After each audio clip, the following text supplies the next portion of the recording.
Joshua Gilbert. I'm originally from Albuquerque, New Mexico. We used to call it the land of entrapment, but it's not the land of entrapment because I got out.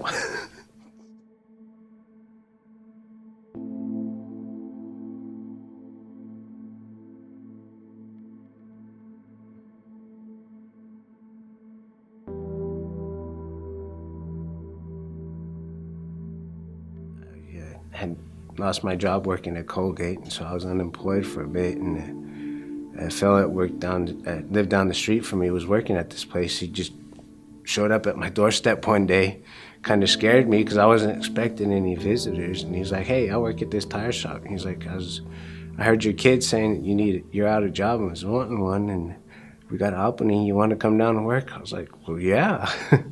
So he's like, "Well, I'll be here tomorrow morning to pick you up." And it started off as a good thing. As time went on, some other people got hired on there that was into meth pretty bad. They offered me several times, and of course, kept saying no, I'm not gonna do that. And eventually, one day I just said, "Yeah, sure, why not?" And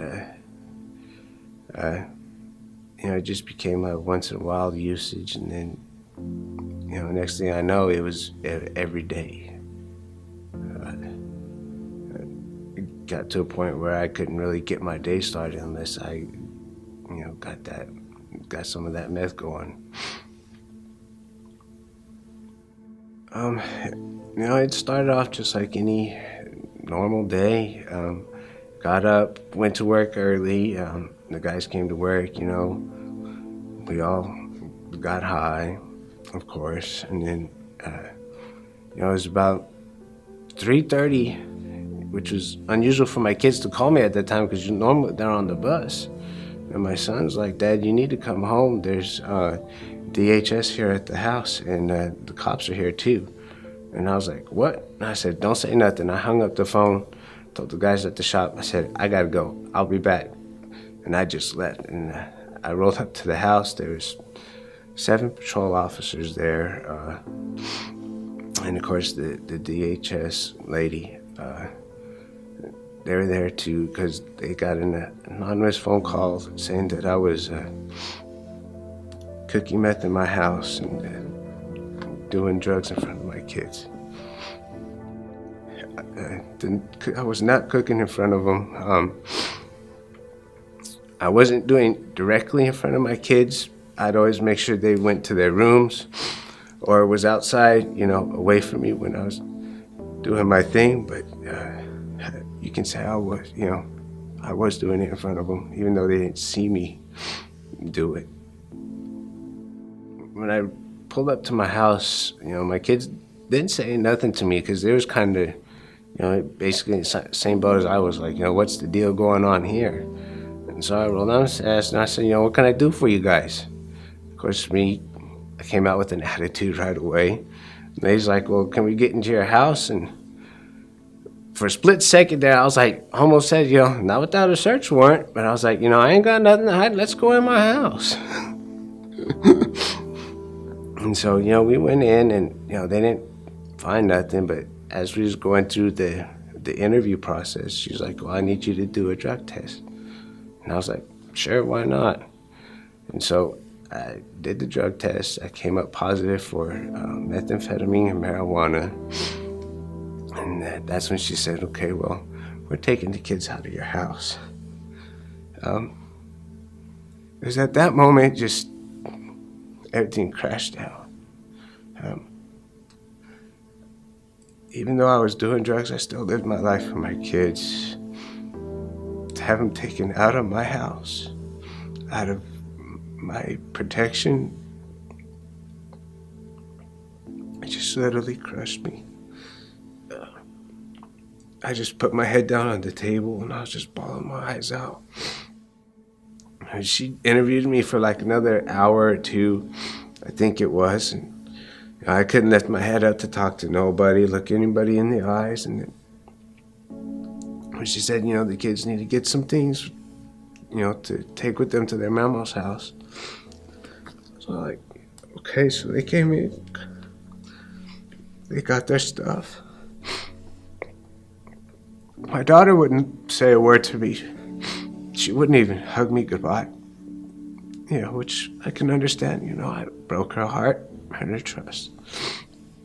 My son he was bawling his eyes out just like me.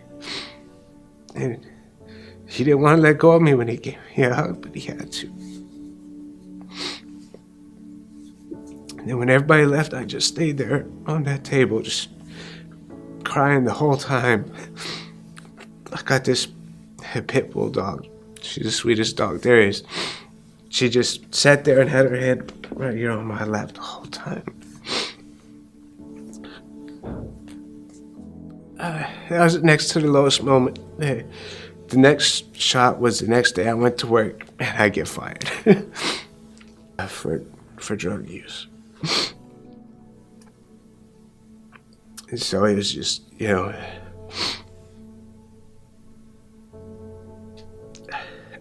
lose my kids one day, and then the very next day I lose my job, and I'm like, what am I gonna do now? How am I gonna come up with the money to pay for a lawyer to get my kids back? I had no idea where to go, which way to go. I was completely and utterly at rock bottom at that point. I had lost everything. My job, my kids. My kids meant more to me than anything else in this world. My daughter Kennedy, at the time, she was 13 to 14 years old. My son Joshua, Jr., he was 12 to 11 years old at the time. So I had been raising them on my own at this point by about 12 years. Well, I'm not gonna call my mom and dad because I don't want to hear the lashing that they're gonna give me, even though I deserved it. So I didn't call them. They ended up calling me, and it was a shock. My dad's like, "Son, don't hang up." He's like, "I'm not calling to chew you out. I'm not calling to give you a lashing or anything. He said, I just want to let you know that we're here for you. We're praying for you, and we're going to get through this one way or another." He's like, "We're going to get through this," which really, it knocked me down because I was expecting to hear, "You nothing but a low down, dirty rat," which, I deserved to be called that because that's what I was. I was just a scumbag. But my dad didn't do that, which really floored me because that's the whole reason why I didn't want to call him, because I was scared of what he was going to say. But he's like, "You need to get in touch with Rick and talk to him." I was like, "Dad, I'm not going to talk to anybody." I said, "I don't want to hear none of this Jesus crap." It was basically the words out of my mouth. I was like, "I don't need to hear that." I said, "What I need to hear is what I need to get done so I can get my kids back." I said, "I don't need to hear this. You need to turn your life to God, blah, blah, blah." And he's like, "I'm not going to say that, but you need to get in touch with Rick because we've already called him to let him know." And so I think it was the next day I finally called Rick. And I was like, "Hey, do you know anybody I can talk to that can help point me in the right direction on what I'm supposed to do?" Because the DHS lady didn't really give me any sort of information on what I need to do, who I need to get in contact with, or nothing. He's like, "Well, I don't know." He's like, I'm here at the biker church with Preacher Ray." He's like, "Hold on a second." I could hear him, Preacher Ray, talking, and Rick was like, "Well, we're about to start our Bible study, so tonight's not going to be a good night." He's like, "Maybe tomorrow." And the Preacher Ray, he was like, "Well, I got to be somewhere." He's like, "Well, we'll continue talking about this. We'll call you back here in about 30 minutes or so." 30 minutes later, they call back, "Hey, we'll come by. Rick will come by and pick me up tomorrow evening, because I guess Preacher Ray, he, I guess, put on hold what he was going to do. I'm so thankful that he did. But, the next day, Rick picks me up. We go down to biker church. And we get in there, and Preacher Ray's like, so, what do you expect out of this meeting? I said, honestly, I don't know. I said, I don't know what I'm supposed to do or where I'm supposed to go from here. And, Preacher Ray, he just shoots it straight from the hip. He was like, well, the first thing you need to do is get your life right with God. Then things will come together.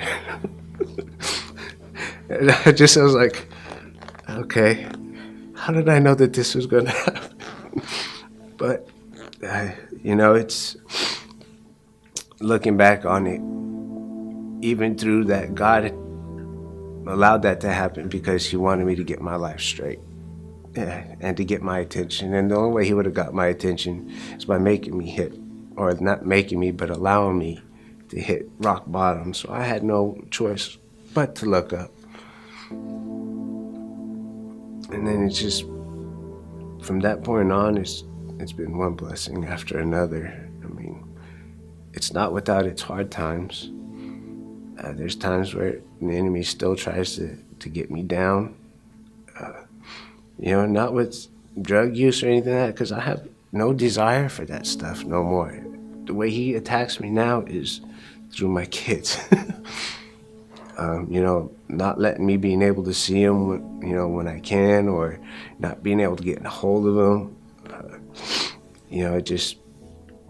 That's been the hardest adjustment for me, from going from seeing them every day of my life to only getting contact with them, for a couple of minutes during the week on the phone, maybe having a supervised visitation, once a week.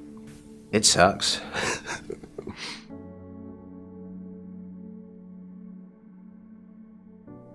A good father and the right father would have never done drugs to begin with. A good father would have never put their children in a situation like that at all. I thought I was still being a good father because I didn't let my kids see me do none of that stuff. But, hindsight's always 20/20, and, looking back at it, my kids needed to be taken away from me. That hurts to say that, but they didn't need to be around me because I was not being a good person. I was not being a good example to them. And plus, I needed to get myself straightened up. And, I don't care what anybody says, any 12-step program or anything like that. The only way anybody can get their life straightened out is through God. And he's the only reason why I've been able to get my life straight. Because if it was left up to me, I'd probably still be getting high. But God is the only one that's really helped me through this. And plus, being surrounded by all the people that God has put me around, it's an unbelievable amount of support. Well, it turned out it was like, you see, the day that Rick took me to meet Preacher Ray, or the day after, a job had opened up here at First Baptist Church in the custodial department. And Rick's like, I'm not going to pull any strings. You need to fill out the application, go through your background check, do your drug screening and all that. And I was like, sure, no problem. I'll do it, I was wanting to get back to work. And plus, just giving my life back over to God, because that's what I did that night, unsuspectingly. I didn't realize that's what was going to happen that night. But, so I filled out the filled out the paperwork for the background check, went and took my drug screening, which I was so nervous about, but I still passed it. I was like, and that was, vindication for me and vindication for the courts that, like, hey, I'm not doing nothing no more. And, we just had to wait. And it's just God and His great ways. My background check was the only one that came back out of all the other guys that applied at the same time. It's just, there's no other way to explain it. He looks out. And so I started working here and, getting to know all the wonderful people here at this place. I've never been so blessed more than in my life to be working here. Cause, I haven't had a bad day here yet. I mean, things get a little crazy sometimes with all the different things going on, but it's never a bad day like it was at another job. I mean, you're always around people willing to give you encouraging words, even when you're not expecting to have anything encouraging to say. It's unbelievable. There's no other words to say. Just, God blesses us when we least expect it. I'm just thankful to the Lord, and I hope that He's able to use this to touch somebody else's life.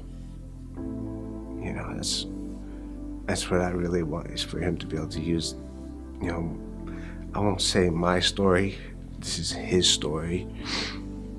I hope He's able to use it to touch somebody else.